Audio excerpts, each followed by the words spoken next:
Israéliens, Palestiniens, deux peuples inconciliables.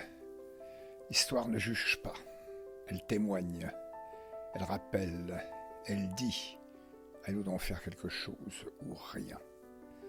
Si l'on taillait la serpe d'abord dans la bien-pensance, on effondrerait la dynamite, la doxa de la honte. Pour rompre le manichéisme des instances internationales, relayé en continu par le monde médiatique, disons d'abord qu'Israéliens et Palestiniens ne se sont jamais entendus. On pose ainsi des bases solides, incontestables.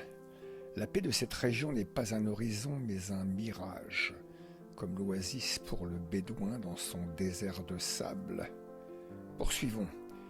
La cohabitation existentielle sur une même terre de trois religions monothéistes est une folie. Si les religions n'étaient pas des idéologies exclusives, guerrières et destructrices, depuis les premiers temps, cela se saurait. Avançons maintenant. Ces deux peuples sont ennemis en 2025. Leurs deux récits sont antagonistes. Une seule et même terre relève d'une illusion diplomatique obsessionnelle et criminelle. 2. L'histoire, pour valoir ce que de droit, doit être prise à rebrousse-poil. Pas sous la forme d'un cours magistral dans l'enceinte de la Sorbonne ou de l'enceinte des Nations Unies à New York, mais avec la charrue du paysan qui creuse son sillon.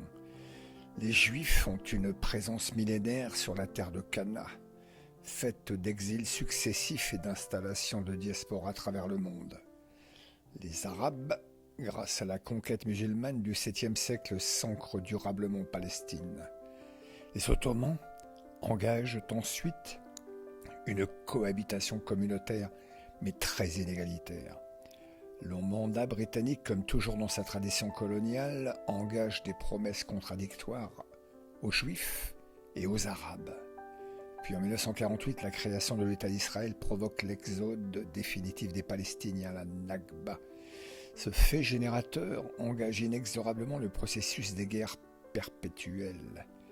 Mais c'est là la probable erreur de l'Occident que n'ont pas commis les frères arabes du Maghreb au Moyen-Orient. Ce ne sont pas des guerres de territoire, ce sont des guerres de récits, des guerres de mémoire en collision, de légitimités exclusives et par conséquent inconciliables. Et là, nous y sommes, au cœur même de l'aporie. 3. Ce que la doxa de la honte ne veut pas dire, c'est que la coexistence n'a jamais été naturelle, négociée, approuvée démocratiquement par les deux peuples. Les deux États sont un fantasme occidental plaqué sur une réalité ethnopolitique, religieuse, tribale et morale. Les cycles de violence ne sont pas des accidents, mais des constantes systémiques.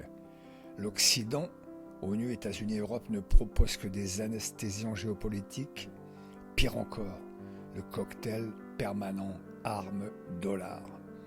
Le discours des deux peuples est celui de la guerre de survie identitaire. Ils veulent mourir pour la même colline. Par conséquent, aucune négociation ne tient. Cessons de croire qu'un traité d'Oslo 3.0 changera la tectonique de l'histoire. Et alors, eh bien, cette haine réciproque n'est pas soluble dans le droit international. Les tentatives de médiation sont des pansements sur un cancer. Phase 4. Des rémissions, mais pas de traitement. Cet état de fait n'est pas une anomalie, mais la norme. Les manipulations sémantiques n'y feront rien. Terroristes, colons, martyrs, pire. Elles contingentent toute velléité médiatrice. Il faut s'y résoudre. C'est de là qu'il faut partir pour approcher les logiques des deux belligérants.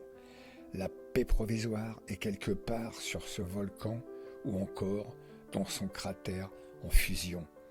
Personne ne l'a encore fait, jamais, jusqu'au jour où de nouvelles générations naîtront, peut-être.